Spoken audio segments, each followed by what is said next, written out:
আসসালামু আলাইকুম, সবাই কেমন আছেন? আশা করি সবাই ভালো আছেন। বন্ধুরা, বাংলাদেশ নিরাপদ খাদ্য কর্তৃপক্ষ থেকে নতুন একটি নিয়োগ বিজ্ঞপ্তি প্রকাশিত হয়েছে।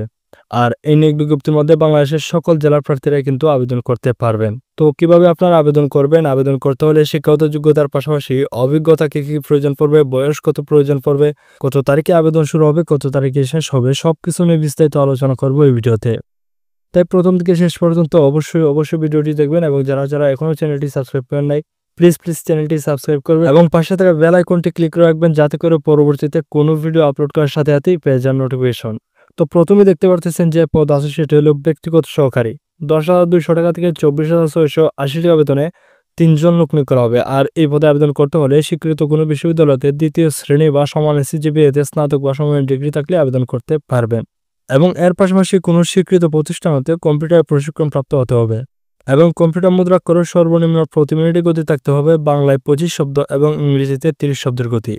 এরপর ডাটা এন্ট্রি অপারেটর পদে 9,300 টাকা থেকে 22,490 টাকা বেতনে 2 জন লোক নিয়োগ করা হবে। আর এই পদে আবেদন করতে হলে স্বীকৃত কোনো বোর্ড হতে বিজ্ঞান বিভাগ থেকে উচ্চ মাধ্যমিক স্তরের বা সমানের পরীক্ষায় উত্তীর্ণ হতে হবে এবং এর পাশাপাশি কম্পিউটার মুদ্রাক্ষরের সর্বনিম্ন প্রতি মিনিটে গতি থাকতে হবে বাংলায় 20 শব্দ এবং ইংরেজিতে 20 শব্দের গতি।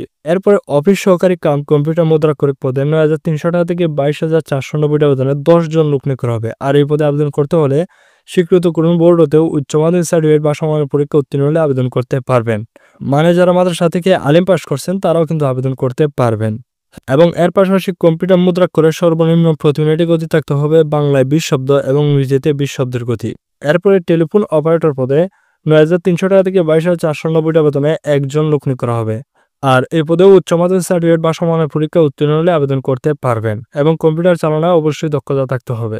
এরপরে নমুনা সংগ্রহ সহকারী পদে 9,300 টাকা থেকে 22,490 টাকা বেতনে 13 জন লোক নিয়োগ করা হবে। আর এই পদেও উচ্চ মাধ্যমিক সার্টিফিকেট অর্থাৎ এইচএসসি পাস হলে আবেদন করতে পারবেন এবং কম্পিউটার ব্যবহারে অবশ্যই দক্ষতা থাকতে হবে। তো এই ছিল পদের বিবরণ। এখন দেখবো আবেদন করতে হলে প্রার্থীদের বয়স কত প্রয়োজন পড়বে। 1 মার্চ 2025 তারিখে যাদের বয়স সর্বনিম্ন 18 এবং সর্বোচ্চ 32 বছরের মধ্যে বয়স থাকবে তারাই কিন্তু আবেদন করতে পারবেন।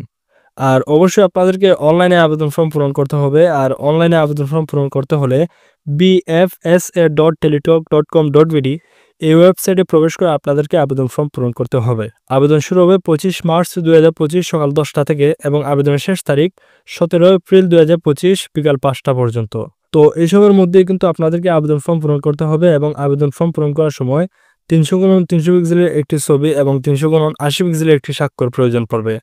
আর আপনাদের আবেদন ফর্মটি সাবমিট করার পরে আপনাদেরকে একটি অ্যাপ্লিকেন্টস কপি দেওয়া হবে। আর সেই অ্যাপ্লিকেন্টস কপিতে আপনাদেরকে একটি ইউজার আইডি দেওয়া হবে। আর সেই ইউজার আইডিটি ব্যবহার করে পরবর্তী 72 ঘন্টার মধ্যে টেলিটক প্রিপেড সিম থেকে 2টি SMS এর মাধ্যমে আপনাদেরকে আবেদন ফি জমা দিতে হবে।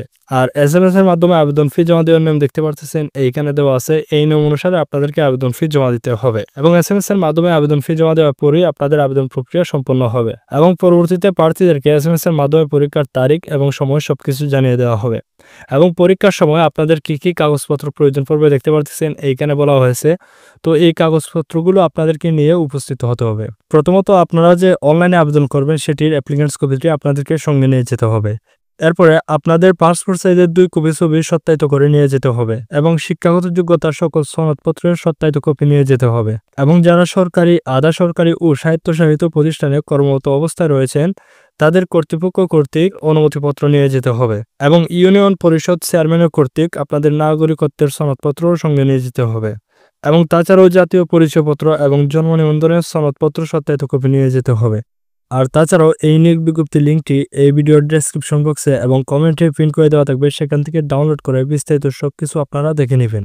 তো এই পর্যন্তই ছিল আজকের ভিডিও। পরবর্তীতে দেখা হচ্ছে নতুন কোনো ভিডিওতে। ততক্ষণ সবাই ভালো থাকবেন, সুস্থ থাকবেন। আসসালামু আলাইকুম।